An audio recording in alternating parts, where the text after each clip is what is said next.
মুহূর্তে চলে এসেছি আমাদের চেনা পরিচিত সেই গঙ্গার পার।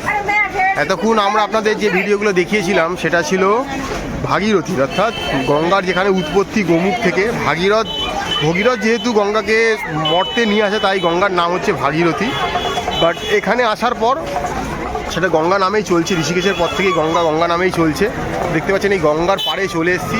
জল এখন প্রচণ্ড কমে গেছে, কারণ কি হয় এই যে দেওয়ালির সময় যত এগিয়ে আসে, আমরা তখন পুজোর সময় এসেছি, আজ বাদে কাল লক্ষ্মী পুজো।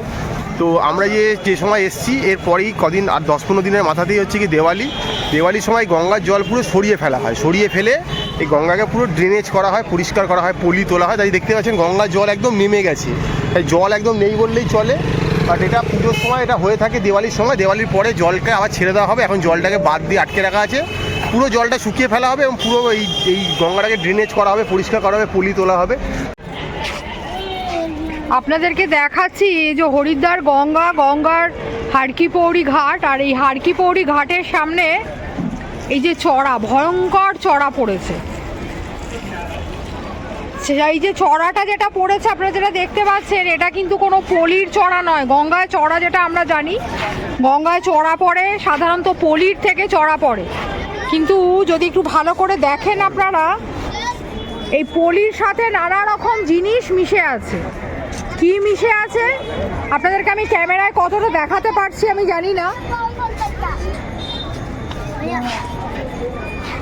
এই চড়ার মধ্যে যে জিনিসগুলো মিশে রয়েছে দেখুন, মানুষের নানা রকম জামা কাপড়, গামছা, ঠাকুরকে মানে ভগবানকে নিবেদন করা নানা রকম বস্ত্র, ফুল মালা, পাতা, প্লাস্টিক, খাবারের প্লেট, বিভিন্ন প্লাস্টিক মানে যে বিভিন্ন ডিসপোজেবল যেসব জিনিসগুলো হয়, প্লাস্টিক, পাতা, সেসব জিনিস মিশে আছে। তো এই চড়াটা যে পড়ে এটা সবটাই প্রাকৃতিক নয়, এইটা হচ্ছে ম্যানমেড। তো এই জিনিসগুলোকে যদি আমরা নিজেরা বন্ধ করতে না পারি, এই গঙ্গাকে অদূর ভবিষ্যতে হয়তো এই আজকে আমাদের জেনারেশন বা আমাদের পরের জেনারেশন দেখে যাচ্ছে, কিন্তু আগামী প্রজন্ম এই গঙ্গাকে কতটা দেখতে পাবে এটাই হচ্ছে প্রশ্ন।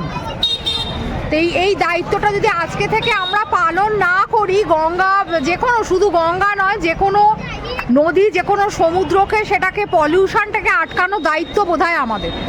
সেই দায়িত্বটা যদি আমরা ঠিকঠাক পালন করতে না পারি, যদি অন্তত পরিষ্কার করতে না পারি, অন্তত যাতে নোংরা করবো না এইটুকুনি সংকল্প নিজেদের মধ্যে করি, বা নিজেদের পরিচিত মহলের মধ্যে আত্মীয় পরিজন, পরিবার, বন্ধু, তাদের সবার মধ্যে এই সচেতনতা বোধটাকে যদি আমরা জাগাতে পারি, তাহলে হয়তো অদূর ভবিষ্যতে অন্তত কিছুটা হলেও আমরা এই ভয়ঙ্কর দূষণকে রোধ করতে পারবো। এইটুকুনি আপনাদের কাছে আমার বলার। আর আপনাদের কাছে শুধু বলা নয়, আমার এইটুকুনি অনুরোধ, চলুন সবাই মিলে সচেতন হই এবং এই যে ভয়ঙ্কর আগামী দিনের যে দূষণ, সেটাকে যেন আমরা সবাই মিলে প্রতিরোধ গড়ে উঠতে পারি। এই যে দেখছেন আমাদের স্বাদের প্রিয়, প্রাণের প্রিয় গঙ্গা। আমরা এই মুহূর্তে রয়েছি হরিদ্বার। তো হরিদ্বারে এলেই তো শুধু হবে না, থাকতে হবে। আর হরিদ্বারে বেশি দূরে থাকলে তো হবে না স্টেশন ওদিকে, তো আপনাকে থাকতে হবে গঙ্গা ঘাটের সামনে। যদি এরকম মনে হয় যে ঘুম থেকে উঠে এরকম গঙ্গা ঘাট দেখবেন আর এরকম একটা হোটেলে থাকবেন, তো দেখতে পাচ্ছেন হোটেল তীর্থ, একদম হোটেলের মানে একদম গঙ্গার ঘাটের সামনেই, একদম তার সামনেই নিচেই দোকান। জাস্ট মানে হোটেলের গেট থেকে হেঁটে এলে মাত্র 3-4 পা হাঁটা। তো দেখতে পাচ্ছেন হোটেল তীর্থ, এখানে প্রত্যেকটাতে ব্যালকানি ভিউ রয়েছে এবং এখান থেকে আপনারা গঙ্গা পুরো ভিউ দেখতে পারবেন। তো আমরা গেছিলাম, ওনাদের রুম সব বুক রয়েছে। তো আমরা আমাদের নাম্বার জোগাড় করেছি, যেটা আপনাদের দরকার সেটা আপনাদের দেবো। এই হচ্ছে হোটেল তীর্থের কার্ড। এই তীর্থের কার্ডের মধ্যে আপনারা হয়তো দেখতে পাচ্ছেন ফোন নাম্বার সমস্ত কিছু রয়েছে। আর এই হচ্ছে ট্যারিফ। এই ট্যারিফটা কিন্তু বলে দিচ্ছি ভ্যারি করে। স্পেশালি যদি কুম্ভের সময় কেউ আসতে চান, কুম্ভের সময় কিন্তু ট্যারিফ আরও হাই হয়ে যায়। গঙ্গার ধারে হরিদ্বারের এখানে বেশ কিছু হোটেল আছে, তীর্থ হচ্ছে তার মধ্যে ওয়ান অফ দ্য প্রিমিয়াম ক্যাটাগরির হোটেল। সেই হোটেলটা আপনাদেরকে দেখাচ্ছি, কিন্তু এই মুহূর্তে ওদের সমস্ত রুম অকুপায়েড রয়েছে, যার জন্য কোনো রুম দেখাতে পারলাম না। আর সব রুমই এসি রুম।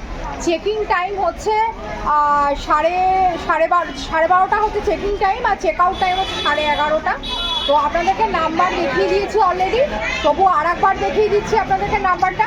যদি কখনো হরিদ্বারে আসেন ডাইরেক্ট ওনাদেরকে কন্ট্যাক্ট করবেন, কন্ট্যাক্ট করে বুক করে নিতে পারেন। Double bed, triple bed, family room সব রকম ওদের ওখানে ব্যবস্থা আছে, আর সবই মোটামুটি এসি রুম।